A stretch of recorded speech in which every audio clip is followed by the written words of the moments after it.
60 साल बनाम 60 महीने को लेकर बड़े दावे हैं और बड़े लक्ष्य तय किए गए हैं। बीजेपी ने कांग्रेस के मंशूर को ढकोसला पत्र बताया था, तो आज कांग्रेस ने बीजेपी के इंतखाबी मंशूर को झांसा पत्र करार दे दिया। जिसके बाद किसके वादे और इरादे बेहतर हैं, ये तो खैर अवाम तय करेगी। लेकिन आइए दोनों कौमी सियासी जमातों के इंतखाबी मंशूर पर हम आज बात करेंगे। लेकिन उससे पहले मेरे 5 सवाल आप देख लीजिए जिनके इर्द गिर्द मेरी ये चर्चा घूमेगी। मेरा पहला आज का सवाल है कि बीजेपी के संकल्प पत्र और कांग्रेस के इंतखाबी मंशूर में क्या फर्क है, क्या मोटे तौर पर अगर हम देखें तो क्या बड़ा फर्क है, उस पर हम बात करेंगे।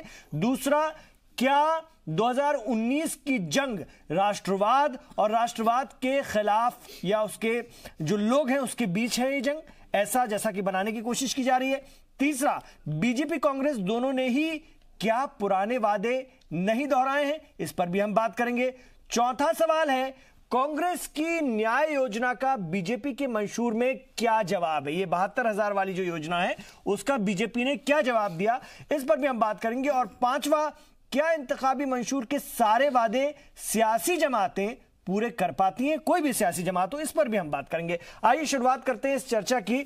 मैं अपने मेहमानों से भी आपका तारुफ कराना चाहूंगा। बहुत अच्छे पैनल को हमने अपने साथ आज चर्चा में रखा है। हमने अपने साथ खासतौर से सौरभ अग्रवाल साहब को स्टूडियो में बुलाया है इकोनॉमिस्ट के तौर पर, और अक्सर हमारे प्रोग्राम का वो हिस्सा बनते हैं। उनसे हम जरूर जानेंगे जो वादे दावे किए जाते हैं पैसों को लाने के और नोटबंदी के बाद के हालात के, उनमें कितनी सच्चाई है और कैसे वो कवर हो रहा है। कमलाकर त्रिपाठी जी, कांग्रेस लीडर, हमारे साथ इस वक्त स्टूडियो में तशरीफ फरमा है। बहुत सीनियर कांग्रेस लीडर है और बहुत ही एग्रेसिव अंदाज में आपने अलग अलग टेलीविजन चैनल्स पर इनको देखा होगा अपनी पार्टी का मौक़िफ़ रखते हुए। अनुराग वर्मा जी को मैंने अपने साथ जोड़ा है, सीनियर सहाफ़ी हैं, अक्सर मेरे प्रोग्राम का हिस्सा बनते हैं और अपनी गिरा कद राय हमारे साथ शेयर करते हैं। दिनेश सिंह जी मेरे साथ स्टूडियो में तशरीफ फरमा है, भारतीय जनता पार्टी के सीनियर लीडर हैं, अक्सर हमारे प्रोग्राम में आते हैं, उनसे हम बात करेंगे। और चौधरी पुष्पेंद्र सिंह किसान लीडर के तौर पर इस वक्त स्टूडियो में तशरीफ फरमा है, उनसे भी बहुत सारे सवाल इस इंतखाबी मंशूर को लेकर दोनों ही सियासी जमातों को के। चलिए शुरुआत करते हैं ढकोसला पत्र बनाम झांसा पत्र। जरा मैं सियासी जमातों के पास जाऊं, उससे पहले अनुराग जी मैं आपके पास आना चाहूंगा। पहले जरा आप एक विजन दीजिए मुझे, ढकोसला पत्र बनाम झांसा पत्र क्या अलग है, क्या नया है? एक दूसरे को ये दोनों कह रही हैं, हम नहीं कह रहे हैं, दोनों सियासी जमातें कह रही हैं, क्या नया है, क्या खास है दोनों की अगर हम बात करें तो? देखिए, आज अब ये तो राजनीतिक एक दूसरे पे छीटाकशी है, एक दूसरे को झूठा बनाने की जो है बात है। अदरवाइज अगर आप मोटा मोटा अगर भाजपा के घोषणा पत्र पे देखें तो कुछ चीजें उनकी पुरानी जो पिछले साल पिछले चुनाव के टाइम पे भी उन्होंने आर्टिकल 370 की बात हो गई, राम मंदिर की बात हो गई, और जो कश्मीरी पंडितों के वापस वहां पे ले जाके बसाने की बात हुई, वो फिर से फीचर हो रहा है। तो कहीं ना कहीं वो मतलब इस बात पे आप सवाल भी उठा सकते हैं, हम सवाल भी कर सकते हैं कि भाई अभी तक आपने 14 में भी चुनाव में इन सारी बातों पे आपने जो है चुनाव लड़ा था और आपके मेन मुद्दे होते थे, ये 2019 में भी दोबारा से फीचर हो रहे हैं। तो कहीं ना कहीं उनको ये लग रहा है कि ये मुद्दे कोर मुद्दे हैं जिसकी वजह से बीजेपी का एग्जिस्टेंस है और इसको ये छोड़ नहीं सकते। और उसके साथ साथ सवाल यह भी है कि अगर आप छोड़ नहीं सकते तो आपने इसकी दिशा में क्या किया। अगर आप कश्मीरी पंडितों के विस्थापन की, वापस उनके पुनर्वास की बात करते हैं, ये सुनने में बड़ा अच्छा लगता है कि जो लोग आज से 30 साल पहले वहां से विस्थापित हुए तो उनको ले जाके वापस वहां बसाएंगे। लेकिन अगर आप उसकी व्यवहारिकता में देखें तो क्या जो 30 साल पहले लोग बाहर दूसरे शहरों में जाके उन्होंने अपना वहां पे जाके रहना शुरू किया, उन्होंने जीविका शुरू करी, उनके बच्चे बड़े हुए, बच्चों के बच्चे बड़े हुए, वो स्कूलों में पढ़ रहे हैं, क्या वो अब वापस जाना चाहेंगे या जाना उनके लिए संभव होगा अपनी जीविका को यहाँ पे छोड़ के? तो उसके साथ बहुत सारे सवाल हैं, लेकिन ये मुद्दा कहीं ना कहीं उन्होंने दोबारा से बहुत ही स्ट्रांगली उन्होंने फीचर किया है। ठीक है। दूसरी चीज, एक बहुत इंपॉर्टेंट चीज है, अगर आप पिछले दिनों की रिपोर्ट्स देखें तो बीजेपी का जो सबसे बड़ा वोटर होता था, जो उसपे सबसे ज्यादा वो बैंक करता था, वो होता था अर्बन मिडिल क्लास। जो पिछले दिनों की रिपोर्ट्स आई हैं, अर्बन मिडिल क्लास इनसे नाराज हुआ है। जो इन्होंने रियलाइज किया कि अर्बन मिडिल क्लास हमसे नाराज हुआ है, तो दोबारा से आप, अच्छा वो नाराजगी की वजह चाहे आपकी डिमोनेटाइजेशन हो सकती है, जीएसटी हो सकती है, ये सब वजह भी हैं, लेकिन अब दोबारा से उसको इनकम टैक्स का के नए स्लैब्स बनाएंगे, इनकम टैक्स पर रिलैक्सेशन दिया जाएगा, तो कहीं ना कहीं अपने पुराने वोट बैंक को दोबारा 19 में लुभाने की और उसे रिटेन करने के प्रयास कर रही है बीजेपी। ठीक है सर, मैं आऊंगा, मोटे तौर पर ये बातें समझ में आती हैं। मैं एक बार दिनेश सिंह जी के पास जाना चाहूंगा। दिनेश सिंह जी, कांग्रेस का इल्जाम है मोदी सरकार ने 125 पुराने वादों को दोहराया है और राम मंदिर पर सिर्फ 2 लाइन का वादा, जिसको लेकर के भारतीय जनता पार्टी बड़े बातें करती रही। और इस आखिरी का अगर हम टर्म देखें इस हुकूमत का, तो आप लोगों ने काफी कोशिश करते नजर आने की कोशिश की, और इस बार भी जो है वादा सिर्फ वही है और 124 पुराने वादे हैं। कैसे देखें कांग्रेस का इल्जाम? इमरान जी, फिर तो 1947 के बाद से कोई घोषणा पत्र आना ही नहीं चाहिए देश में, क्योंकि कांग्रेस ने तो उसी समय नारा दिया था हम गरीबी हटाएंगे, अभी तक हट नहीं पाई, तो अगला घोषणा पत्र लाने की जरूरत क्या है। लेकिन मैं एक अच्छा साइन देखता हूं। देखिए, हम सब राजनीतिक व्यक्ति के लोग हैं, लेकिन फिर भी ईमानदारी से बात करनी चाहिए। हम ये साइन देखते हैं कि आज कम से कम पिछले 2 बार से, इस बार का ले लिए, 14 का ले लिए, लोग चुनावी घोषणा पत्र पर चर्चा कर रहे हैं। किसके?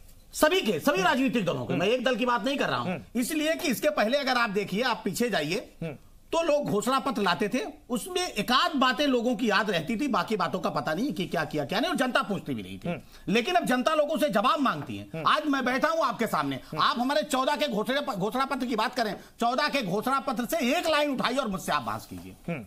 हम लोगों ने पूरी ईमानदारी से उस संकल्प पत्र पर काम करने 370 का क्या हुआ, राम मंदिर का क्या हुआ, ये भी आपके रोजगार का क्या हुआ, ये कांग्रेस के सवाल है सर जो आज दिन भर से उठाए जा रहे हैं। रोजगार को लेकर जो आपके पिछले घोषणा पत्र वादे किए गए थे, उस पर क्या किया? और कुछ पूछना है? नहीं, मेरा सवाल है, जवाब दीजिए।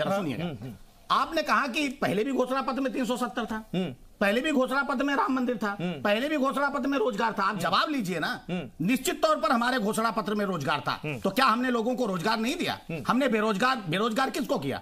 हमारे शासनकाल में बेरोजगार हो गई कांग्रेस पार्टी, हमारे शासनकाल में बेरोजगार हो गई बसपा पार्टी, हमारे शासनकाल में बेरोजगार हो गई बहुजन समाज पार्टी। इसलिए जो राजनीति को व्यवसाय बना लिए तो वो बेरोजगार हुए। अगर हमने दूनी गति से रोडवे का निर्माण किया तो क्या रोजगार नहीं मिला? अगर हमने रेलवे का निर्माण किया तो क्या रोजगार नहीं मिला? हमने एयरवे का निर्माण किया तो क्या रोजगार नहीं मिला? अगर हमने 8 करोड़ शौचालय बनवाए तो रोजगार नहीं मिला? अगर हमने करोड़ों की संख्या में आवास बनाए तो रोजगार नहीं? हमने रात में सोया और सुबह सब तैयार हो गए, किसी को मैन पावर की जरूरत नहीं थी। हमने किया है। इस देश का दुर्भाग्य क्या है कि आजादी के इतने दशकों के बाद भी कोई डाटा कलेक्शन की ठोस प्रामाणिकता की इकाई नहीं है। उस दिशा में हमारी सरकार आगे बढ़ रही कि हमने कितना रोजगार किया, कितना अभी कह रहे हैं हम आएंगे इतना करोड़ रोजगार देंगे। अरे भैया, सारी बेरोजगारी इसी 5 साल में पैदा हो गई। और हमने पहले भी कहा था, आप कह रहे हैं 2 लाइन राम मंदिर पे ना, दूसरी पार्टियां तो 2 शब्द बोलने सीख सकती है। हम लोग तो डंके की चोट पर कहते हैं, किसी में नैतिक साहस है? हम पहले भी कह रहे थे और हमने कोशिश की। हमने जम्मू कश्मीर में इमरान जी 28 साल से यही कह रहे हैं और आगे भी यही कहते रहेंगे। प्रॉब्लम ये आप सिर्फ जम्मू कश्मीर में हम जानते थे भारतीय जनता पार्टी, बीजेपी और पीडीपी 2 ध्रुव हैं, नदी के 2 छोर हैं। लेकिन जम्मू कश्मीर की बेहतरी के लिए हम उनके साथ गए कि शायद जम्मू कश्मीर का कुछ आवाम का कल्याण कर सके, और हमने पूरी कोशिश की, पूरी शिद्दत से हमने काम किया और हमने अच्छा काम किया। नहीं, फिर मुझे बहुत सारी चीजें याद आ रही थे जो हम करना चाहते थे। बहुत सारी चीजें याद आ रही है। महबूबा मुफ्ती के साथ बीजेपी ने कहा था कि अफस्पा को लेकर के, इसको लेकर के हम भी विचार करेंगे। उस दौर में आप लोगों ने ये बात कही थी। आज आपके इंतखाबी मंशूर में आज आप कांग्रेस को कहते हैं, जब कांग्रेस लिखती है, एक दौर में आप भी कह चुके हैं।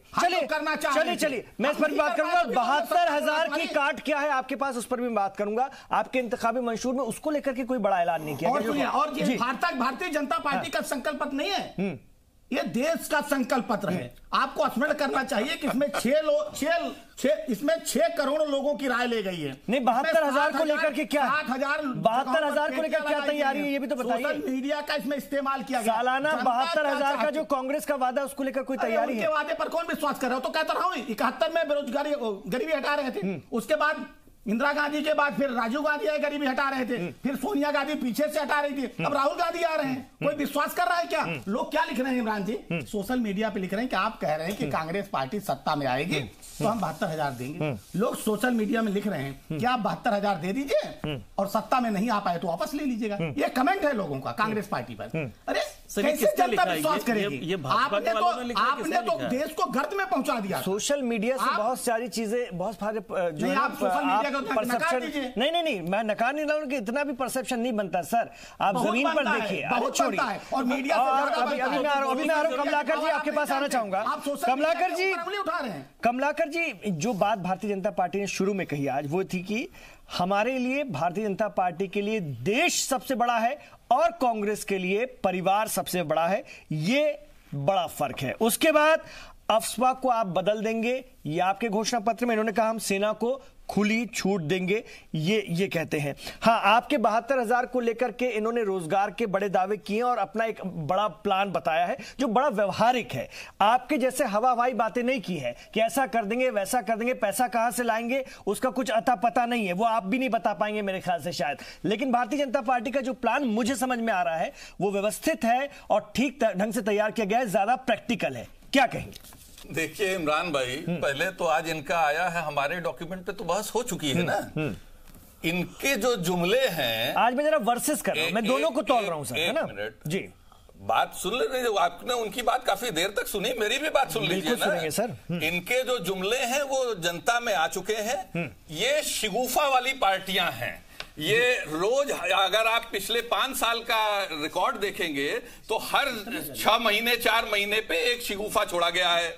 आप इनसे पूछिए 2 करोड़ नौकरियां हर साल दे रहे थे, क्या हुआ उसका? नेशनल सैंपल सर्वे ऑर्गेनाइजेशन जो है भारत सरकार की, उसके 5 लोग रिजाइन करते हैं क्योंकि ये बेरोजगारी के डाटा को मैनिपुलेट करने की कोशिश करते हैं। इन 2 करोड़ रोजगार, ये सरकारी संस्थाएं कहती हैं कि 2 करोड़ रोजगार खत्म हुए नोटबंदी के कारण। इन्होंने जो आप 2014 में जो वादे किए थे किसानों से, ई मंडियों की बात की थी, एक ई मंडी नहीं लगी। आपको मैं बता दूं, ये जिस तरीके से, ये जिसको कहते हैं ना कि तेरे वादे पे जी रहे हैं, ये न कर यकीन जाना कि खुशी से मर न गए होते जो एतबार होता।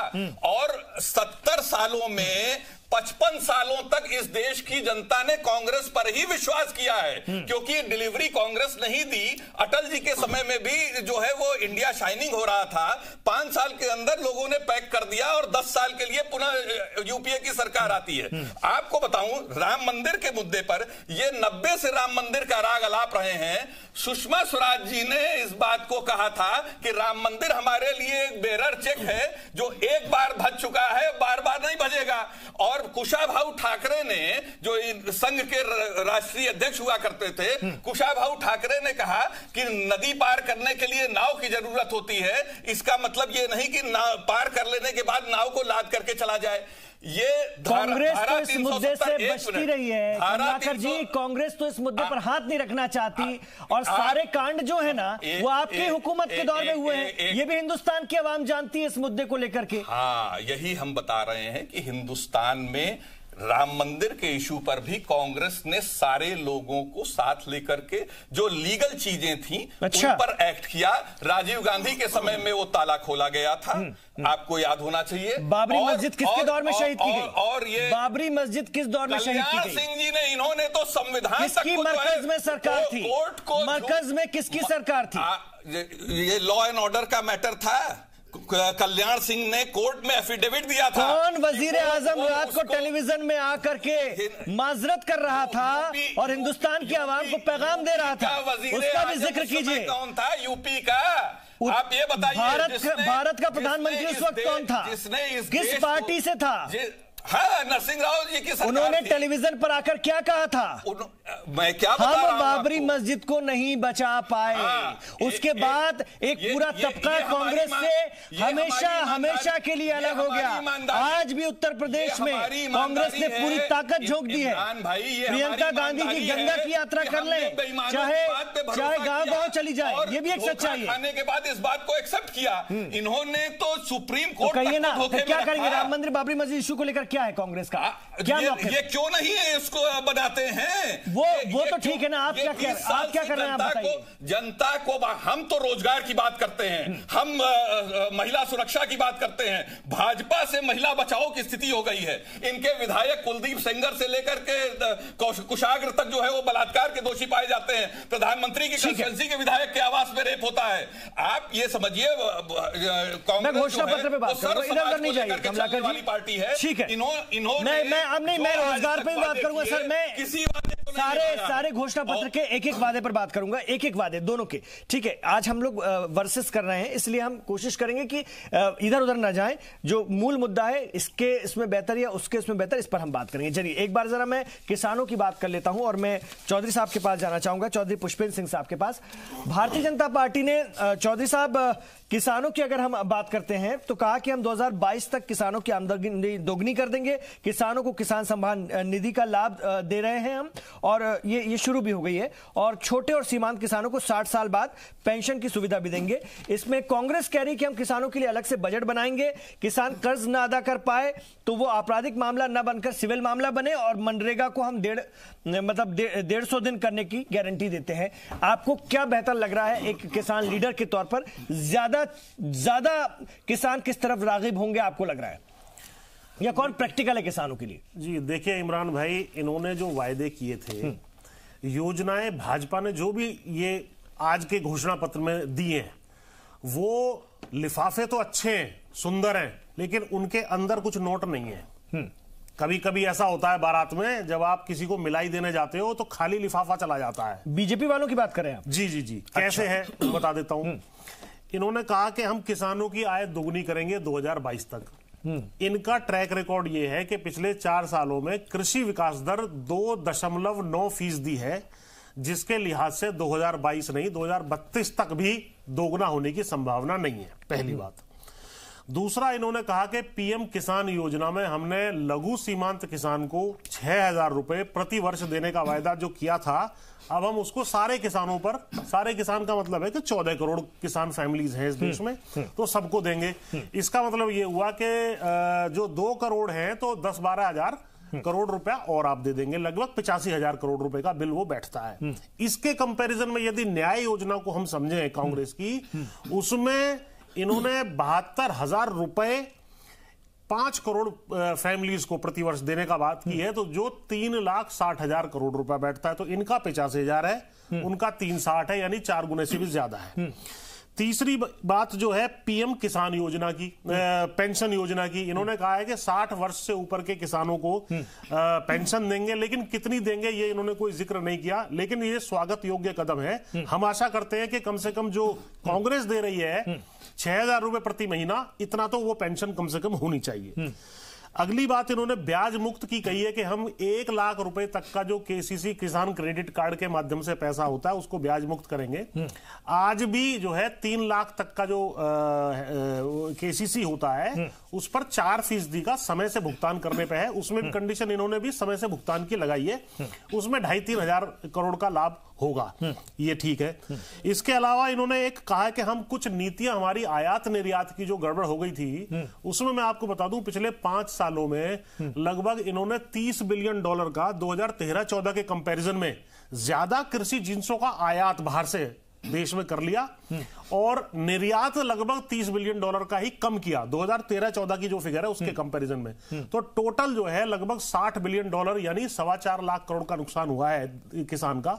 इस विषय में हमने कुछ मंत्रिमंडल के समूह ने हमें बुलाया था भाजपा के, हमने इस बात को रखा था मजबूती से, तो शायद ये अब जाकर के कुछ इसको ठीक नीतियां अपनाएंगे। एक बात इन्होंने भंडारण ढांचे की कही है कि हम भंडारण ढांचा बनाएंगे।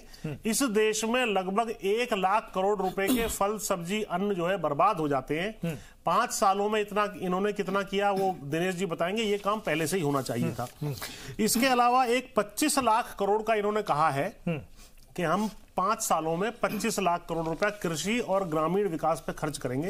अब हमें ये नहीं मालूम कि ये जो ऑलरेडी कर रहे हैं उसके ऊपर अलावा 25 लाख होगा या उन्हीं मदों को जोड़ करके ये 25 लाख होगा, ये स्पष्टीकरण देंगे। तो कुछ उम्मीद किसान को बंध रही है क्या? इस इंतखाबी मंशूर से कुछ उम्मीद दिखती है? मैंने ये कहा कि बनिस्बत कांग्रेस के या फिर कांग्रेस में? देखिए, कांग्रेस ने जो वायदे किए हैं वो उन्होंने उनका वर्थ अगर मैं मानूं तो वो ज्यादा पैसे का है। इन्होंने जो वायदा किया है, इन्होंने लिफाफे कई बता दिए, लेकिन हर लिफाफे में बहुत कम पैसा डाला। तो प्रैक्टिकल कौन है? देखिए, प्रैक्टिकल भी देखना पड़ेगा ना, व्यवहारिक कौन है? नहीं, व्यवहारिक तो 3,60,000 करोड़ रुपया व्यवहारिक नहीं है। मैं आपको बता दूं, इस देश में लगभग 6% की धन्ना सेठों को तरह तरह की सब्सिडीज मिलती है, इंडस्ट्रीज को 6% की ही कॉमन नहीं, इसको कंप्लीट करनी थी। 6% की सब्सिडी अन्य मिडिल क्लास किसान सब लोगों को मिलती है, जो कि लगभग 6% जीडीपी का बैठता है 10 लाख करोड़ रुपया, और 2 लाख करोड़ रुपया प्रति वर्ष 7वें वेतन आयोग के चलते जो है किसान सरकारी कर्मचारियों को दिया जा रहा है। तीनों को मिला दो 22 लाख करोड़ रुपया। 22 लाख करोड़ रुपया जब आप दे सकते हो तो आप 3.5 लाख करोड़ रुपया भी दे सकते हो किसानों का, जो कि 50% आबादी इस देश में है। ठीक है, ये आपने अहम बात रखी। मैं एक बार सौरभ अग्रवाल के पास जाना चाहूंगा। सौरभ, भारतीय जनता पार्टी कहती है कि सभी गरीब परिवारों को एलपीजी गैस सिलेंडर दे देंगे, हर परिवार को पक्का मकान भी हम दे देंगे, सभी घरों में बिजली, पानी और शौचालय बनाना अब हमारा लक्ष्य होगा। कांग्रेस कह रही है हम 72,000 सालाना दे देंगे, 20% गरीबों के अकाउंट में ये पैसा सीधे आ जाएगा। देखें तो, और जो बात किसान लीडर भी कह रहे हैं कि कुछ ऐसी चीजें हैं जो कि किसानों के फेवर में हो जानी चाहिए थी, जो कि नहीं हुई हैं। जो कांग्रेस के वादे इनको ज्यादा अट्रैक्टिव लग रहे हैं, आप कैसे देख रहे हैं? देखिए, पहली बात तो आपने बड़ा अच्छा क्वेश्चन पूछा, डिफरेंस क्या है। तो अगर हम बीजेपी का मैनिफेस्टो देखें तो उन्होंने नेशनल सिक्योरिटी की बात की है और एक फ्री फ्लो की बात करी है कि हम खूब इक्विपमेंट खरीदेंगे और देंगे, जो कि मेरे हिसाब से बहुत ही ज्यादा फोकस की चीज है। अनएम्प्लॉयमेंट अभी इतना ज्यादा नहीं बढ़ा, जो कि नेशनल लगभग 80 से 90 हजार हमारे सोल्जर्स मर चुके हैं, और अब हमारे को उसके ऊपर एक्शन करना बहुत जरूरी है, जो कि बहुत ही एक इम्पोर्टेंट चीज है। दूसरा, 370 के अंदर एक क्यों हमने जम्मू कश्मीर को अलग बना रखा है, तो वो भी एक वादा है। अगर उसको रीएनफोर्स कर रहे हैं, अगर रिपीट भी कर रहे हैं, तो एक तरह से रीएनफोर्समेंट है कि हम ये करेंगे। और अगर हम अमित शाह जी का ही बयान देखें तो उन्होंने खुद कहा है कि अभी राज्यसभा में उनकी मेजोरिटी नहीं है और 2022 तक उनकी मेजोरिटी हो जाएगी। अगर हो जाएगी तो फिर वो आराम से कर सकते हैं। तो आ सकते थे सौरभ जी। हाँ, नहीं, वो पार्लियामेंट को टेबल तो कर सकते थे। प्रदेश में उनकी सरकार थी, देश में उनकी सरकार थी, लगातार कॉमन सिविक कोड, धारा 370 और राम मंदिर पे ये आज 30 साल से जो है आ रहा हूं सर, कमलाकर जी आ रहा हूं आपके पास। अगर आप फोकस एरिया देखा जाए तो जो आपका बीजेपी का फोकस है, जितनी भी ये स्कीम्स लाए, अगर आप 72,000 जैसे ये कह रहे हैं बहुत अच्छा है, लेकिन आप किनको दे रहे हैं? सिर्फ जो लोएस्ट 20% है उनको टारगेट कर रहे हैं, जबकि किसान की पॉपुलेशन बहुत बड़ी है। ये जो अलग अलग लिफाफे मिलेंगे, ये अभी इन्होंने बताया कि 22 लाख करोड़ के आसपास बनते हैं, वो 25 हो जाएगा। 25 लाख करोड़ कह रहे हैं, ये कैसे 3 लाख करोड़ एक्स्ट्रा मिलेंगे? हमें ये समझना होगा कि फार्मर की इनकम को डबल करने का जो स्कीम शुरू हुई है, ये कोई आसान, अगर आप 2 या 3% से ग्रो करेंगे तो एकदम से डबल करना बहुत मुश्किल है। मेरे हिसाब से बीजेपी का जो सारा मैनिफेस्टो है, इन्होंने स्मार्ट फेंसिंग की भी बात की है, साथ में ये जो इंटरेस्ट फ्री जो इन्होंने सिस्टम शुरू किया है कि 1 लाख रुपए तक, इन्होंने एनपीए का भी ध्यान रखा है। मतलब ये नहीं कह रहे, उधर कांग्रेस कह रही है कि हम आपका लोन ही माफ कर देंगे। आप मुझे बताइए, कौन सा देश फाइनेंशियली स्टेबल हो सकता है जिसके अंदर कह दिया जाए कि आपका लोन ही माफ कर दिए? फिर क्या होगा? हर साल 5 साल बाद लोन माफी चलेगी। मेरे हिसाब से लोन माफी is not the solution. BJP ने बड़ी अच्छी तरह से बात की है कि लोन मिलेगा, प्रॉम्प्ट पेमेंट करेंगे तो आपको इंटरेस्ट रहेगा। तो लोगों की आदत बिगाड़ने वाली बात हो, पक्के घर की बात की है। ये बातें सुनने में बड़े अच्छे लगते हैं। एक बात, 100 लाख करोड़ की बात की है, 100 लाख करोड़ की बात की है इन्वेस्टमेंट इन इंफ्रास्ट्रक्चर। आज हम चाइना के बनस्पत क्यों नहीं लड़ पा रहे हैं? क्योंकि हमारे जो इंडस्ट्री है उसके पास एप्रोप्रिएट इंफ्रास्ट्रक्चर नहीं है। तो अगर 100 लाख करोड़ मेरे हिसाब से जैसे जिस तरह से बताया गया है 2024 तक जाएगा इसमें, तो इंफ्रास्ट्रक्चर से मेरे हिसाब से इंडस्ट्री को मजबूती मिलेगी, जिससे बहुत ही ग्रोथ अपॉर्चुनिटीज और एम्प्लॉयमेंट जनरेट होगा। लेकिन आवाम जब अगर इसको देखेगी, बहुत सारे लोग इसको मोटे तौर पर देखेंगे, बहुत सारे लोग जैसे हमारी डिबेट को सुन रहे होंगे, इस तरह से आपस में भी बात करते होंगे, तो हर किस्म के लोग हैं, तो कैसे इन दोनों ही इंतखाबी मंशूर को लोग देख समझ रहे होंगे? देखिए, अगर आप जो देखने की आप बात करें, अगर दोनों आप घोषणा पत्र को देखें तो कांग्रेस का ऑब्वियसली आपको ज्यादा अट्रैक्टिव दिखेगा, क्योंकि उन्होंने जो फ्रीवीज को ज्यादा ऑफर कर दी हैं। तो अब ये दुर्भाग्य है कि हम उस पे ज्यादा हम उसके उन प्रलोभनों में हम ज्यादा फंस जाते हैं। उसके पीछे इंप्लीकेशंस क्या है कि जीतने के बाद क्या होगा, उसको कैसे इंप्लीमेंटेशन होगा, उस दिशा में कोई नहीं सोचता है। तो अगर आप देखेंगे तो आप कांग्रेस के घोषणा पत्र पर जाएंगे तो वो आपको ज्यादा जो है लुभावना, लोक लुभावना लगेगा। लेकिन एक चीज बहुत डिफरेंट हुई है कि कांग्रेस के खुद के नेताओं ने जिस तरह से अपने घोषणा पत्र को और अपने जो स्कीम्स को जिस तरह से प्रेजेंट किया, अगर आपका सोशल मीडिया या मीडिया या कोई भी किसी का कोई इम्पैक्ट है, तो उसका जो मैसेज गया है वो बहुत ही मजाकिया अंदाज में गया है, या इस लहजे में गया है कि ये सिर्फ बातें हो रही हैं, उसका इंप्लीमेंटेशन या तो नहीं हो पाएगा या इसके पीछे कोई बेस नहीं है। और बीजेपी ये बात समझाने में कामयाब हो पाई, और बीजेपी इस चीज उसको अपना, भाई बीजेपी की जो सोशल मीडिया में जो मास्टरी है उसको अभी कांग्रेस को उस लेवल तक पहुंचने में बहुत टाइम लगेगा। उन्होंने बहुत ही मजेदार अंदाज में चारों तरफ उसकी जो है उसका मजाक बनवा दिया कि किस तरह से इंप्लीमेंट होगा। तो उस दिशा में अच्छा कुछ हद तक अगर आप देखें तो कांग्रेस के नेताओं ने भी, इनके अध्यक्ष जी ने भी जिस तरह से अपनी ही पॉलिसी को प्रेजेंट किया, वही बड़ा मजाकिया अंदाज में हो गया। तो कहीं ना कहीं जो इनकी जो फ्रीबीज थी वो ज्यादा अट्रैक्टिव होते हुए भी वो जनता तक जो पहुंची वो बड़े ही डिफरेंट तरीके से पहुंची कि वो इंपैक्ट नहीं दे पाई जो होना चाहिए था। ठीक है दिनेश सिंह जी, रोजगार को लेकर के कुछ वादे तो हैं, अच्छे हैं, प्रैक्टिकल हैं, लेकिन नोटबंदी को लेकर एक लफ्ज नहीं कहा गया है। क्यों ये चुप्पी, क्यों ये खामोशी? और आपके यहां बस इतना कहा गया है कि 17 करोड़ से ज्यादा उद्यमियों को हमने कर्ज मुहैया कराया है, 20,000 करोड़ के जो सीड स्टार्टअप के जरिए हम और स्टार्टअप को प्रोत्साहन देंगे। इस तरह के वादे हैं रोजगार को लेकर के। कांग्रेस ने इधर सरकारी नौकरियों का बंपर जो है वादा कर दिया है, 10 लाख युवाओं को ग्राम पंचायत में रोजगार दिलाने का वादा कर दिया है। 3 साल के लिए हिंदुस्तान के युवाओं को बिजनेस खोलने के लिए किसी भी तरह की इजाजत नहीं लेनी पड़ेगी, इस तरह की बात कर दी है। कैसे कहेंगे? इमरान जी, मैं आपके इस सवाल का जवाब दूंगा, लेकिन मैं 20 सेकंड और लूंगा। लीजिए, क्योंकि एक दो मुद्दे उठे हैं। कमलाकर जी ने तो राम मंदिर का आपने इशू उठाया था, हम ज्यादा उसमें डेप्थ में नहीं जाना चाहते हैं।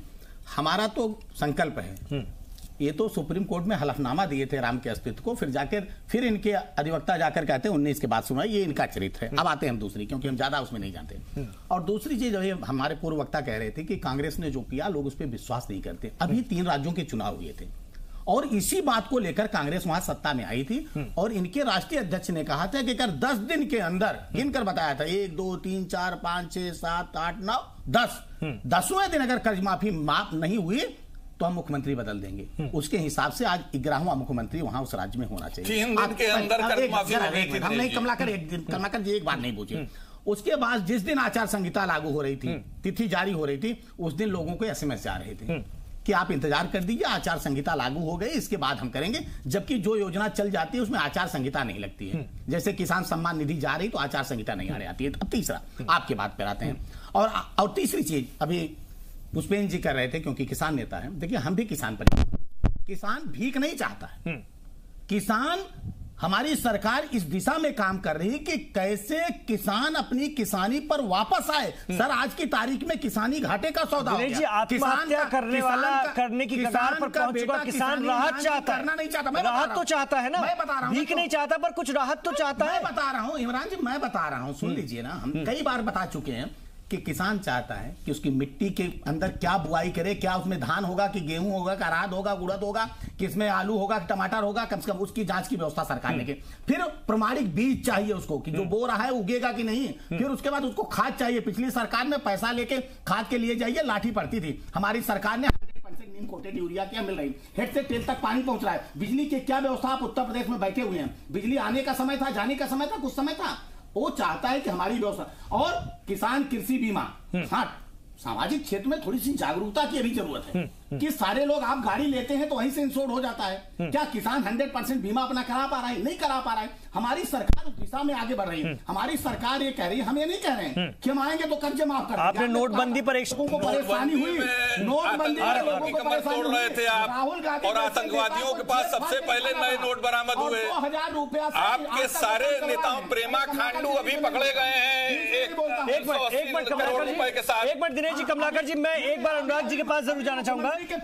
अनुराग जी, ये जो नोटबंदी है, नोटबंदी एक बड़ा फैसला था, बीजेपी के इंतखाबी मंशूर में उसको फिलहाल नजरअंदाज करना आपको क्या पैगाम, क्या संकेत देता दिख रहा है? देखिए, नोटबंदी का अगर आप इनका डिसीजन देखिएगा, नोटबंदी का स्टेप बाय स्टेप अगर आप डिसीजन देखिएगा, तो नोटबंदी के बाद कहीं ना कहीं भाजपा खुद कंफ्यूज थी कि हम किस डायरेक्शन में जा रहे हैं। मतलब नोटबंदी के टाइम में डिजिटलाइजेशन की कहीं जिक्र नहीं था, लेकिन जब वो कहीं ना कहीं कोलैप्स हुआ तो आप डिजिटलाइजेशन ले आए, उसको आपने उससे कनेक्ट कर दिया। और जो मैंने पहले भी बात बोली थी, जो अर्बन मिडिल क्लास है, जो इनका बेसिकली वोटर होता था, जो इनका बहुत स्ट्रांग बेस होता था, वो इन्होंने जो लूज किया, उसके पीछे बहुत बड़ा कारण नोटबंदी था, क्योंकि इसके पीछे कोई रैशनल नहीं था। अगर आप इतना बड़ा डिसीजन ले रहे हैं, हालांकि एक चीज और भी है कि जो गंभीर मुद्दे थे कि आप चाहे आतंकवाद का मामला हो जाए या काले धन का मामला हो जाए, तो अगर आपने इतना बड़ा कदम उठाया तो कोई बड़ा गलत नहीं उठाया, कि आपकी मंशा तो दूसरी थी ना, आपकी प्रॉब्लम हुई आपके इंप्लीमेंटेशन में कि काला धन जो आप निकाल रहे थे, जो आप टेररिज्म की कमर तोड़ रहे थे, उसका नतीजा उतना नहीं आया जितना आपने सोचा था। अगर आप इतना बड़ा डिसीजन लेने जा रहे थे तो उसका इंप्लीमेंटेशन भी आपने इंश्योर करना था कि फ्लॉलेस हो, कि जिससे कहीं ना कहीं आपका जो उद्देश्य है उसे मिले। फिर उसको दूसरी चीजों से जोड़ा गया, तो वो कहीं ना कहीं वो पॉलिसी फेल्योर थी कि आप जो है आप उसको इंप्लीमेंटेशन के पॉइंट पे जब आप सौरभ ऐसा है क्या, पॉलिसी फेलियर हुआ क्या? नोटबंदी से थोड़ा सा बच रही है अपने इंतखाबी मंशूर में बीजेपी, और उसकी वजूहात क्या वैसी ही जैसा कि अनुराग जी बता रहे हैं, या ये अपने आप में कामयाब है और लोग इस चीज को समझ रहे हैं? क्योंकि उत्तर प्रदेश की विधानसभा के नतायज जो है, नोटबंदी उस वक्त ताजा थी, उसके बाद भी बीजेपी के फेवर में आए थे। आज की डेट की अगर हम बात करें तो देखिए, अगर मैं थोड़ा सा अनुराग जी से थोड़ा सा डिफर करूंगा, और इसके लिए मैं थोड़ा सा ये कहूंगा कि अगर आप देखें कि जो अचीवमेंट अचीव हुई है आफ्टर नोटबंदी, तो वो बहुत ज़्यादा है। अगर आप जितने भी जो direct and non direct tax payers हैं, उसकी आप नंबर्स देखिए तो वो एकदम से 3 गुना या 4 गुना हो गए हैं। और दूसरी बात, नोटबंदी से जो एक बड़ी बात हुई कि किसके पास कितना पैसा है, 10,000 से ज्यादा नोटिस जा चुके हैं, 3 लाख से ज्यादा शेल कंपनीज को आज की डेट में रजिस्टर्ड ऑफिस का भी आपको केवाईसी कराना पड़ता है। ये सारी चीजें बिना नोटबंदी के हुए नहीं हो सकती थी। हाँ, जैसे ये कह रहे हैं कि उसका इंप्लीमेंटेशन, क्योंकि ये सरकार बीजेपी बहुत ज्यादा अचीव करना चाह रही थी बहुत जल्दी, तो उसके इंप्लीमेंटेशन में, लेकिन नोटबंदी से सबसे जो फायदा हुआ है वो ये हुआ है कि जो टैक्स पेयर्स अब टैक्स देने लग गए हैं। और एक और बताइए, ये जो डिजिटलाइजेशन हुआ है, एनईएफटी, बैंक को बड़ा फायदा है। अब आप सोचिए, अगर आप पहले कैश में ट्रांजैक्शन कर रहे थे, कोई रुपए नहीं दे रहे थे, अब हर एनईएफटी ट्रांजैक्शन पे आपको 1 रुपए से 15 रुपए का चार्ज लग जाता है। अभी बैंकों का बहुत फायदा होगा इससे, और बैंक उस समय लिक्विडिटी क्रंच में थे। अगर नोटबंदी ना होती तो मैं आपको बता सकता हूं बड़े बड़े बैंक भी फेल कर सकते थे, क्योंकि लिक्विडिटी की बहुत बड़ी समस्या। आप सोचिए 11 लाख करोड़ का एनपीए था। अगर बैंकों के पास पैसा ही नहीं होता तो चलते कैसे? तो मेरे हिसाब से नोटबंदी ने काफी ऑब्जेक्टिव्स अचीव किए। लेकिन अगर आप कोई भी पॉलिसी लेके आइए या कोई भी एक्शन लीजिए तो उसमें कुछ अच्छा रहता है और कुछ नुकसान रहता है, जो कि छोटे एमएसएमईज को कुछ नुकसान हुआ। लेकिन अब उसका भी रीमोनेटाइजेशन होने से मेरे हिसाब से इंपैक्ट काफी नलीफाई हो चुका। कमलाकर जी, नोटबंदी को लेकर के बात हुई, मैं आपका भी व्यू जानूंगा और जाहिर तौर पर आप इसकी मजम्मत ही करेंगे। लेकिन मेरे जो आपके वादे हैं रोजगार को लेकर के, वो एकदम चांद तारे तोड़ के लाने जैसे मुझे समझ में आते हैं। 22 लाख सरकारी रोजगार का आप लोग निर्माण करने जा रहे हैं, 10 लाख नौजवानों को पंचायतों में रोजगार देने वाले हैं, और और किसी भी बिजनेस को खोलने के लिए किसी से इजाजत नहीं लेनी पड़ेगी नौजवानों को। इस तरह की इतने ज्यादा आकर्षित करने वाली बातें हैं जिसको लेकर के शक भी पैदा हो जाता है। कई बार चीजें इतनी आसानी से जिस तरह से मिलती दिखती है, और ऐसा भी नहीं कि लोगों ने कांग्रेस का कार्यकाल देखा नहीं है, इतना लंबा मौका दिया है, तो क्यों यकीन कर लें सर इन सब बातों पर? इसीलिए यकीन कर लें क्योंकि हमने डिलीवर किया है। इमरान भाई एकदम मुतमईन रहिए, जो कांग्रेस ने वादे किए हैं पहले भी पूरे किए हैं, अभी भी करेंगे। और गरीबी हट जाएगी, हट गई, गरीबी हट जाएगी, हट गई। जिस समय हम लोगों को देश आजाद हुआ था और उसके बाद से उस समय 75% से ज्यादा लोग गरीब थे, हमने धीरे धीरे करते करते जो है आज की डेट में जो गरीबी रेखा के नीचे है वो 20% से भी कम है। इमरान भाई, दूसरी बात पूरी हो जाने दीजिए। जो नोटबंदी पे अभी सौरभ जी बयान बता रहे थे, फिर आपके लीडर को क्यों नारा देना पड़ा? फिर न्याय योजना क्यों लानी पड़ी? जब गरीबी नहीं हटी है तो फिर न्याय योजना का खिलौना क्यों पकड़ाना पड़ा? 20% से नीचे और उन्हीं 20% लोगों के लिए सपोर्ट के लिए हम ये काम कर रहे हैं।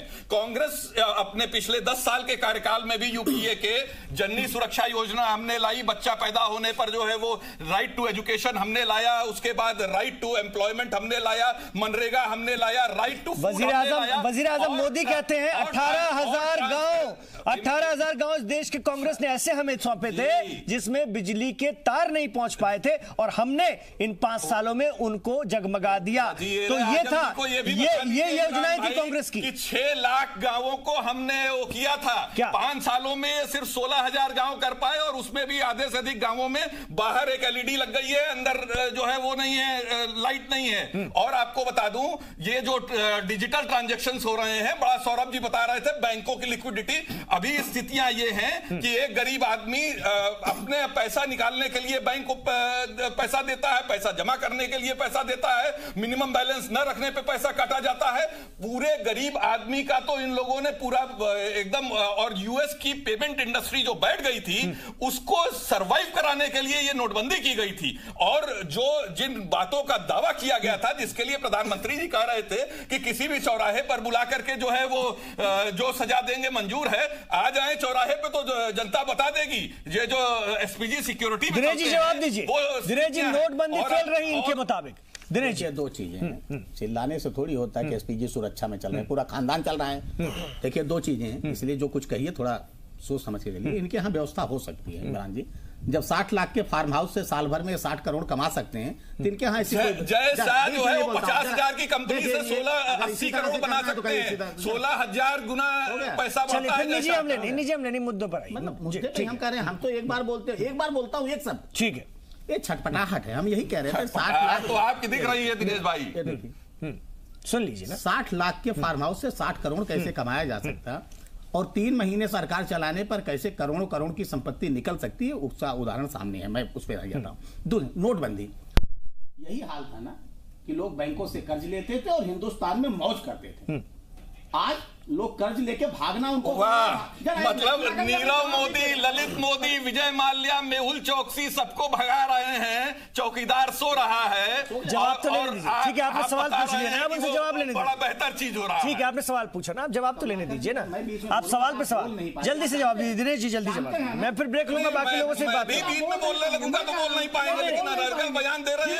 आज वो मेरी डिबेट है ही नहीं, आज वो मेरी डिबेट है ही नहीं, आज मैं मुद्दों पे बात कर रहा हूँ। पराकाष्ठा में डूबे हुए लोग बैठ के ईमानदारी की बात कर रहे हैं। जी हाँ, राफेल की दलाली तो नहीं खाते हैं। अनिल अंबानी की दिवालिया कंपनी को 60,000 करोड़ के ऑफसेट कॉन्ट्रैक्ट, फिर आप लोगों ने निजी बातें शुरू करी। निजी बातें नहीं है, ये देश के पैसे का मैटर है, आज के मुद्दे पे आइए, मैटर है। सुनिए ना दिनेश जी, कमलाकर जी सुनिए, कमलाकर जी सुनिए, और हम 3 लाख दिनेश जी आपसे नोटबंदी को लेकर के सवाल किया इन्होंने। इमरान जी मैं बीच में नहीं बोलता, आपसे इन्होंने नोटबंदी को लेकर जो बातें की, मैं कह रहा हूं नोटबंदी के लिए। नोटबंदी में मैंने कहा ना कि राहुल गांधी को फटा जेब क्यों दिखाना, लोगों को नोटबंदी से परेशानी हुई, लेकिन सारे लोग, इनकी सरकार कहती थी, कांग्रेस ने कहा कि हम भी करने वाले थे, हम भी नोटबंदी करने वाले, कभी नहीं कहा। अगर हम एकदम नहीं कहा, एकदम नहीं कहा। चलिए इस पर बात करते हैं, किसने कहा कांग्रेस ने कब कहा, इस पर भी हम बात कर लेते हैं। ठीक है, ठीक है, और भी मुद्दे जिस पर मैं आ रहा हूं, और भी मुद्दे जिस पर मैं आ रहा हूं। भारतीय जनता पार्टी ने यह बनाने की कोशिश की है या कहीं ना कहीं यह तैयार करने की परसेप्शन कोशिश की है कि 2019 की जंग राष्ट्रवाद वर्सेस राष्ट्रवाद के खिलाफ होने जा रही है। अपने इंतखाबी मंशूर की शुरुआत करते हुए उन्होंने साफ तौर पर कहा कि बीजेपी देश की सुरक्षा के साथ में किसी भी सूरत में समझौता नहीं करेगी, सेना को खुली छूट है। कांग्रेस कहती है अपने इंतखाबी मंशूर में कि राजद्रोह अपराध को परिभाषित करने वाली आईपीसी की दफा 124A को खत्म किया जाएगा। और सबसे बड़ी बात है कि कांग्रेस की तरफ नजर आता हूं कमलाकर जी, अगर हम देखें तो 35A को लेकर और 124A की बात आप लोग करते हैं, इस कानून को खत्म करने की बात करते हैं, कहीं ना कहीं आप लोग सेना पर उंगली उठा रहे हैं, जैसा कि बीजेपी परसेप्शन बनाने की कोशिश करी और ये पूरा चुनाव जो है राष्ट्रवाद वर्सेस राष्ट्रवाद के मुखालिफ करने की कोशिश करी है।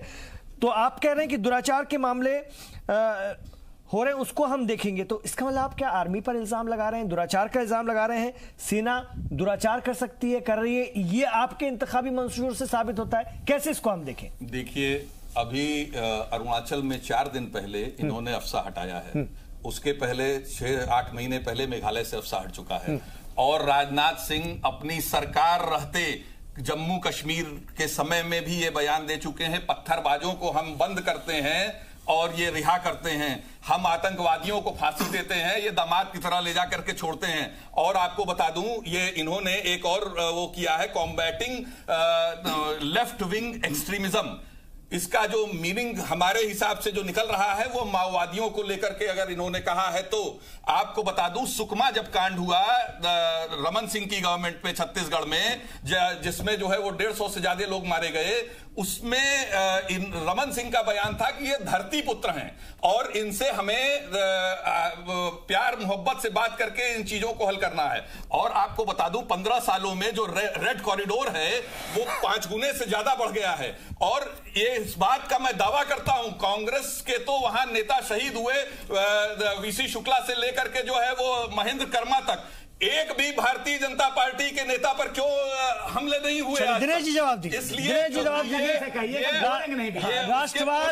राष्ट्रवाद वर्सेस राष्ट्रवाद के खिलाफ ये जंग बनाने की आप लोगों ने कोशिश की। जवाब लाकर जी जब बोलते हैं ना तो भाषा कहां चली जाती है, मैं अब उन्हीं की भाषा में जवाब दे रहा हूं।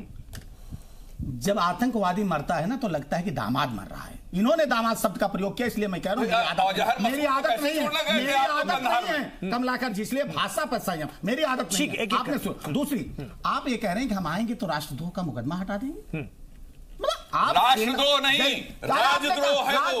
और आपने 124 से किस पे लगाया है? सारे प्रोफेसर्स पे, जो जर्नलिस्ट हैं उनको आप बुलाकर यहाँ दामाद की तरह खातिरदारी करते थे, जिनको आप सुरक्षा व्यवस्था दिए थे, जिनको 5 सितारा होटल में दिल्ली में बुलाकर आप दामाद की तरह पूछते थे, उनसे ना उनको ना अडवाणी जी तक को ये कहना पड़ा कि मतभेद होने का मतलब नहीं है राष्ट्रद्रोह है। कमलाकर जी सवाल तो ये भी उठता है, फिर आप लोगों ने जो छूट दे रखी थी, मैं फिर एक चीज सुनिए ना, भारत माता के नारे को रुकवा के जय के नारे रुकवा सोनिया माता की जय के नारे रुकवा, मैं सुनिए कमलाकर जी, दिनेश जी एक मिनट,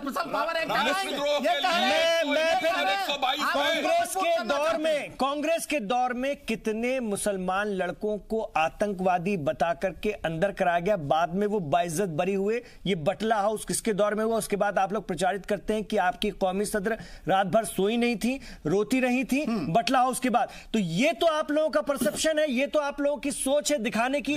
और सबसे ज्यादा मुस्लिम लड़के, सुनिए, मुस्लिम लड़के सबसे ज्यादा आतंक के आरोप में कांग्रेस के दौर में अंदर जाते हैं, कांग्रेस के दौर में अंदर जाते हैं और बाद में 20-20 साल बाद, 10-10 साल बाद बाइज्जत बरी होकर बाहर आते हैं। आप जो है उनकी जिम्मेदारी कांग्रेस लेगी, उनकी जिम्मेदारी कांग्रेस की सरकार लेगी। ये नवाज शरीफ के यहाँ बिना बुलाए देश का मसला, आप मेरे सवाल का जवाब नहीं दे रहे, खाने जाते हैं, उसके बाद उड़ी, आप मेरे सवाल का जवाब नहीं दे रहे। हम मेनू तय कर रहे थे, ये बिरयानी बनाने का यही मेनू तय, सुन लीजिए। गए क्यों थे बिना बुलाए?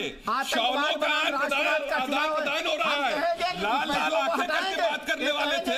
की तरह हम आंखें बैठा झुका लेंगे। करके क्यों हम बात कर कहेंगे रहे हैं महिलाओं आप? को हटाएंगे, आपने कहेंगे देश हम का दामाद की तरह शर्म से बैठा सर लेंगे। नीचा ये किया इनका है। चरित्र है, आपने ये इनका पूरी तरह चरित्र से है। देश के ये इनका चरित्र है। पीठ में छुरा भोंका है। किसी ये भी मुद्दे पर, पूरी तरह राष्ट्रवाद से के मुद्दे ये पर भारतीय जनता देशद्रोहियों पार्टी और आतंकवादियों के संरक्षण देने वाली सरकार है। आप लोग आतंकवादियों के साथ हैं। ठीक है, आप नक्सलवादियों चलिए वो के आवाम साथ तय हैं। करेगी, आवाम तय करेगी कि कौन कौन देशद्रोहियों को कर दिया है। संरक्षण दे रहा है और कौन नहीं दे रहा है, वो आवाम तय करेगी। आप दोनों का इंतखाबी मंशूर लोगों के सामने आ चुका है।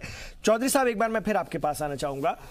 किसानों के हवाले से चूंकि आपसे बात करना जरूरी है और किसानों के हवाले से आपने बहुत सारी बातें करी। आपने खुद कहा कि कांग्रेस का इंतखाबी मंशूर ज्यादा अट्रैक्ट करता है किसानों को, लेकिन व्यवहारिक भारतीय जनता पार्टी का है, ये भी आपने बात कही। आपने ये भी बता दिया कि कांग्रेस का इंतखाबी मंशूर सच भी साबित हो सकता है, कोई बहुत बड़ी बात नहीं है किसानों के हवाले से, बल्कि और मिलना चाहिए था। बीजेपी ने क्या छोड़ दिया जो कि दे सकते थे या कहीं ना कहीं अपनी तरफ रागिब करने के लिए कह सकते थे? ऐसा क्यों उन्होंने नहीं किया होगा आपके मुताबिक? देखिए, एक बड़ा जो वायदा था इनका पिछले वाले उसमें मैनिफेस्टो में, वो ये था कि जो संपूर्ण लागत होती है कृषि लागत मूल्य आयोग के अनुसार C2 लागत, उसका 1.5 गुना मूल्य देंगे। वो इन्होंने 5 साल तक नहीं दिया, जिसकी वजह से 10 लाख करोड़ रुपए का किसानों का जो है नुकसान हुआ। ये चाहते तो कृषि कर्ज माफी कर सकते थे। इसमें कांग्रेस ने कहा है कि हम कृषि जो है उसकी कर्ज माफी करेंगे। इसमें मैं संदर्भ में डाल दूं, पिछले 5 सालों में जो बड़े धन्ना सेठ हैं, इंडस्ट्रियलिस्ट हैं, उनके 3,60,000 करोड़ रुपए माफ राइट ऑफ कर दिए गए हैं। इसी तरह यूपीए सरकार में भी, कांग्रेस की सरकार में 10 सालों में 2,10,000 किए थे। दोनों को मिला दे तो 6.25 लाख करोड़ रुपया बैठता है। अगर लघु सीमांत किसान की बात करें तो वो लगभग 6.25 लाख करोड़ के आसपास का उसका कर्जा है। तो लघु सीमांत किसान ही 90% है। तो यदि ये चाहते कि धन्ना सेठों का कर रहे हैं तो ये कम से कम किसानों का लघु सीमांत का कर्जा भी माफ करने की बात कह सकते थे। दिनेश जी जवाब दीजिए। देखिए, 2 चीजें आपने कहा है कि भारतीय जनता पार्टी ने वादा किया था रंगनाथन स्वामीनाथन की रिपोर्ट को लागू करने के लिए। ये यूपीए के शासनकाल में रिपोर्ट आ गई थी, कुंडली मारकर बैठी थी। आपको विश्वास है हमारी भारतीय जनता पार्टी ने ईमानदारी से उस पर काम किया? हाँ, उसमें ये क्लॉज है जो छूट गया है। और विकास एक सतत प्रक्रिया, ये नहीं कि आज आपने किसानों के लिए जो कर दिया फुल स्टॉप है, इसके बाद कोई जरूरत नहीं रह गई किसानों के लिए। कौन कहता है? कौन कहता है कि आपने जो युवाओं के लिए कर दिया है बस उतना ही? कौन कहता है कि आपने जो व्यापारियों के लिए कर दिया वही? ये सतत प्रक्रिया है, हमेशा चलने वाली प्रक्रिया। भारतीय जनता पार्टी ने जो हमारे लिए जो प्लस है, हमने पूरी ईमानदारी से उस काम को, हमने जो कहा उसको पूरी ईमानदारी और शिद्दत के साथ हमने किया। हमने स्वामीनाथन की रिपोर्ट को हमने लागू किया। बाकी सरकारों में दम था। आज आप कह रहे हैं कि हम आएंगे तो ये कर देंगे, वो कर देंगे, 4 सितारे तोड़ कर लाएंगे। आपने ईमानदारी से एक कदम अगर बढ़ाया होता तो देश की आवाम हम पर विश्वास करती। आज भारतीय जनता और पार्टी और माननीय मोदी जी की सरकार पर, मोदी जी पर देश की जनता भरोसा क्यों कर रही है कि हमने जो कहा उसको किया और हमने जो नहीं कहा था उसको भी हमने करके दिखाया। और देश के स्वाभिमान से, आन बान सम्मान और स्वाभिमान से स्मार्ट सिटी कहां चली गई? प्रधानमंत्री मोदी जी अपनी कंस्टिट्यूएंसी में गांव को गोद लेते हैं। एक मिनट भाई, कमलाकर जी समझाइए। कमलाकर जी एक मिनट। मेरे पास वक्त नहीं है, मेरे पास। इस चर्चा को यही खत्म करना होगा, यही खत्म करना होगा इस चर्चा को। आवाम को ये तय करने का पूरा वक्त है। 11 अप्रैल से वोटिंग शुरू होने जा रही है। आवाम को तय करने का पूरा वक्त है कि किसका इंतखाबी मंशूर ज्यादा मजबूत है, किसका इंतखाबी मंशूर ज्यादा प्रैक्टिकल है। ये आवाम पर हम छोड़ते हैं। बहुत सारे मुद्दों पर हमने बात की, हो सकता है बहुत सारे मुद्दे छूट गए होंगे इंतखाबी मंशूर के, क्योंकि 1 घंटे में सारी बातें नहीं हो सकती। लेकिन आप लगातार पढ़ते रहिए, समझते रहिए और फिर फैसला कीजिए कि कौन आपके लिए बेहतर है, कौन आपके लिए बेहतर प्लान लेकर आया है।